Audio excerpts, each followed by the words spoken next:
Your birthday is approaching. Someone casually asks, "So what are you doing for your birthday?" And you give the answer that seems to leave everyone puzzled. Nothing? To you, it's simply another ordinary day. Yet somehow, that response turns you into the odd one out. Your friends assume something must be off. Your family hints that you're being complicated. Society behaves as though skipping the candles and the cheerful social media post means there's something fundamentally wrong with you. But what if there isn't? What if instead you're operating at a level people don't immediately understand? Psychologists have actually examined this phenomenon, and their findings reveal far more about those who criticize than about the person choosing not to celebrate. This video is for you, whether your reasons stem from sadness, growth, or something far more profound. Stay with me. Let's begin with the group that rarely gets acknowledged. These are individuals who stopped celebrating not out of preference, but because experience slowly trained them to lower their expectations. In 1967, psychologist Martin Seligman uncovered a disturbing concept. He called it learned helplessness.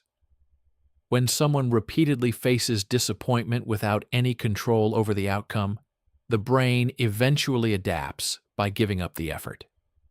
Not because the person lacks strength, because the brain prioritizes efficiency. And birthdays? They can function like a prediction machine wired for error. Here's why. Your brain constantly makes forecasts about what's going to happen. Neuroscientists Schultz, Dion, and Montague demonstrated that dopamine doesn't activate simply because you receive a reward. It responds to the difference between what you anticipated and what actually occurred. Picture this. When you're young, you expect the party. You assume your friends will remember. You believe you'll feel valued and special. But when those expectations collapse, once, twice, and then repeatedly over the years, your brain begins calculating.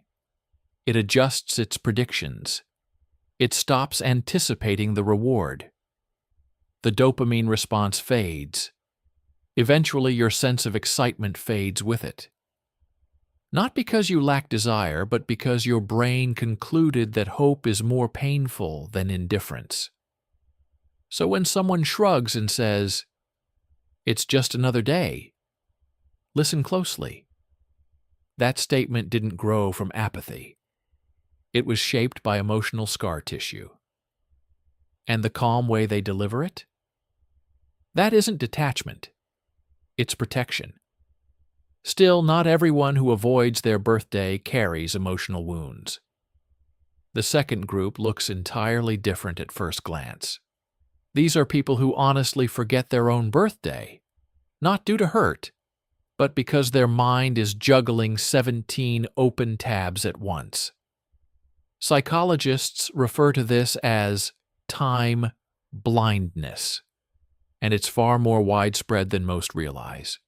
When you're deeply immersed in a demanding project, racing toward deadlines, or navigating a life that consumes all your focus, time begins to blur. Days blend together. Weeks lose their shape. Your calendar stops feeling like a structured plan and starts resembling abstract artwork. Here's the key point. These individuals aren't intentionally ignoring their birthday. They're not repressing emotions.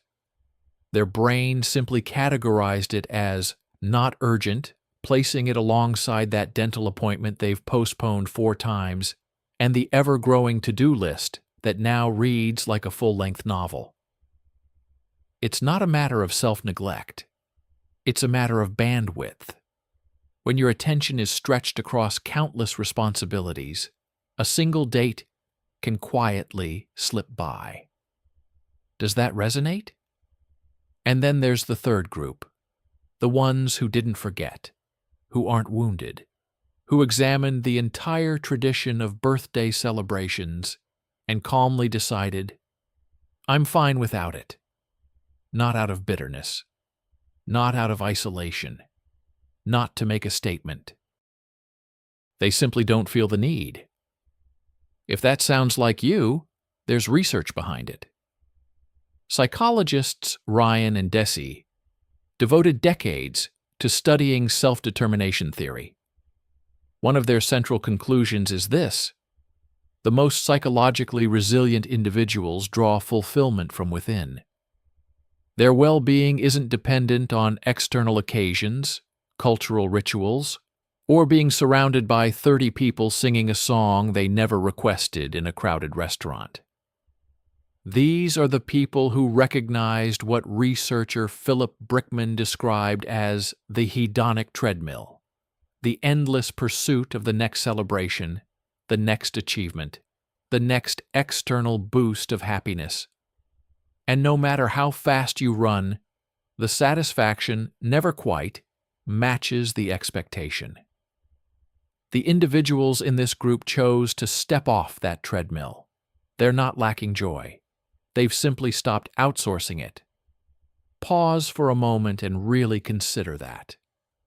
While most people wait for that single date each year to feel important, some individuals have learned how to feel complete on an ordinary Tuesday afternoon.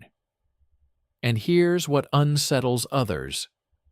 When you don't rely on your birthday to feel appreciated, it disrupts their belief that everyone requires the same rituals to feel valued, that celebration is a universal need, that you're supposed to crave the cake, the spotlight, the attention. But this group has already resolved that question internally. They don't depend on a date on the calendar to confirm their worth. They don't need a room full of people singing off-key to reassure them that they're loved.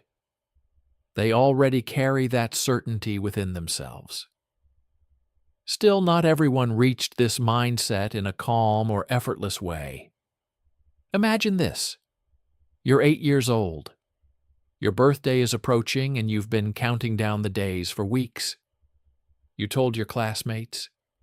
You pictured the decorations, the cake, that magical moment when everyone gathers just for you. Then the day finally arrives, and it's quiet. Maybe the people you hoped would come didn't show up. Maybe someone forgot entirely. Maybe the reality felt far smaller than the celebration you had carefully constructed in your imagination. You didn't cry, not in front of anyone. Instead, you quietly recalibrated your expectations. The following year, you expected a little less. The year after that, even less still. What many people don't realize is this. Researchers at Johns Hopkins discovered that our brains don't merely store memories of emotionally painful dates. They re-experience the feelings attached to them, year after year. It's known as the anniversary effect. The calendar advances. Your mind does not. That 8-year-old version of you still exists somewhere inside, waiting. But here's the twist. Not everyone who avoids celebrating their birthday does so from a place of empowerment. Psychologist Jennifer Crocker at the University of Michigan explored the concept of contingencies of self-worth. Her research revealed that some individuals distance themselves from celebrations not because they're liberated from needing them, but because they're afraid. Afraid that if they allow themselves to hope for something meaningful and it falls short, it will confirm a doubt they already carry about themselves. So they withdraw. Not out of confidence, but out of self-protection. And that difference is crucial. There's a clear line between someone who genuinely doesn't need the party and someone who deeply wants it, but refuses to admit it. If you're listening right now, ask yourself with honesty, Is it independence or is it fear?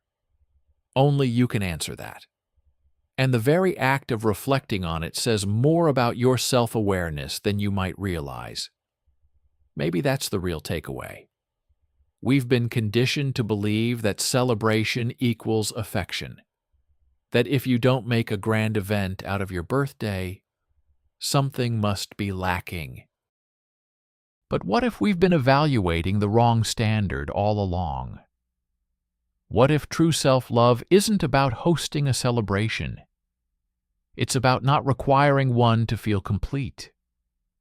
Perhaps someone watching this spent their most recent birthday alone. Not because they were unloved, but because the quiet felt sufficient. If that resonates with you, you're not defective. You're part of a quiet community of people who don't need external validation to feel whole. And just in case you need to hear it, you have permission. If this message reached you today, maybe it arrived at the right moment.